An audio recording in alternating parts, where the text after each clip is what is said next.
Howdy YouTube and welcome to a video by the Unlucky Lads. This will detail the raid intel skips and black box locations on critical, regular and low for the raid starting on the 11th of June running through to the 17th of June, which is Project Titan week 238.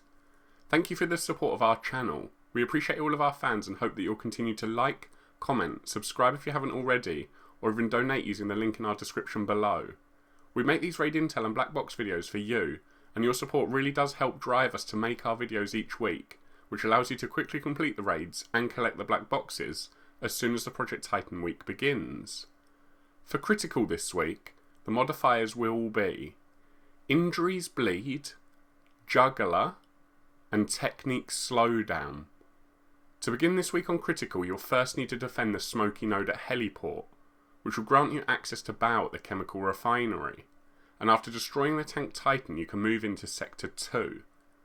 Gargoyle requires 3 intels at Testing Zone before you can interrogate the smoker at Forgotten Sanctuary. Now you can head back to Testing Zone to input the password into the node and take on Gargoyle there as well. For Supercomputer you need to destroy 4 panels, 3 of which are at Salamander and the other one at the checkpoint nearby. Now you can fight Quantum at the building in the sea. With the 2 Titans in Sector 2 beaten, you can advance into Sector 3. Cerberus involves collecting 1 intel from Red Phoenix, before interrogating the breacher at Scandium Mine, then inputting the password he gives you into the node at the bottom of Lava Duct, and finally defending the node at the top of Lava Duct.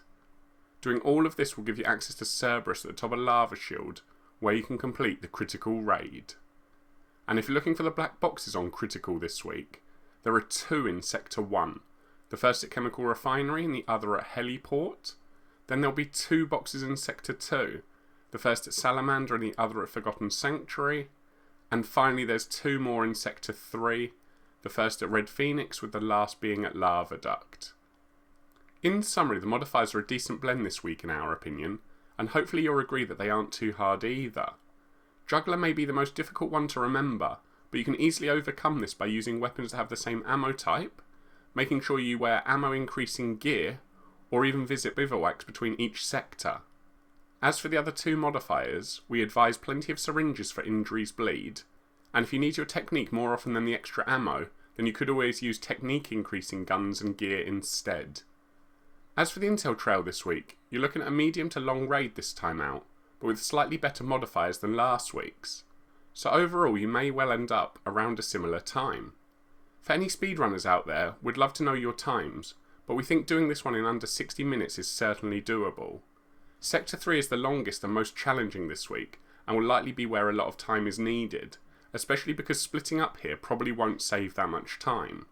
But as we always say, if you do run into any problems, please comment below and we'll try to help out, so you can finish the raid and earn those rewards. Moving on to regular and low, there are no modifiers and it does just use last week's critical intel and black box locations. So start by grabbing 1 intel at the abandoned site to the west of Golem Island, known as the Fishing Village. Once you have that, you need to input the password into the node at the top of Chemical Pipeline, which will allow Baal to spawn at the Chemical Refinery. And after you destroy the tank Titan, you can advance into Sector 2. Gargoyle first requires 2 intels at Salamander, then the interrogation of the sniper at Camp Phoenix, and lastly inputting the password he gives you into the node at Testing Zone, where you can also take on the Flying Titan. And Supercomputer just requires the 4 nodes at Missile Site Ruins to be pressed together, which will grant access to Quantum at the building in the sea. Once you've beaten Gargoyle and Supercomputer, you can move into Sector 3. Cerberus just requires the hack and defend of the node at Scandium Mine. This will unlock the last Titan battle at the top of Lava Shield, where you can complete the regular or low raids. And if you're looking for the black boxes on regular and low this week, there are 2 in Sector 1, the first at Satellite Dish and the other at Chemical Pipeline. Then there'll be 2 boxes in Sector 2, the first at Camp Phoenix, with the other one being at Missile Site Ruins, and finally there's 2 in Sector 3, the first at Scandium Mine with the last one at No Man's Land. That's all for now. We hope you've enjoyed our Intel and Black Box video enough to leave a like and comment, plus subscribe or donate if you haven't already. Please also let your friends know about our channel, because all of your support really drives us to make our content. So until next time, peace out, the unlucky lads.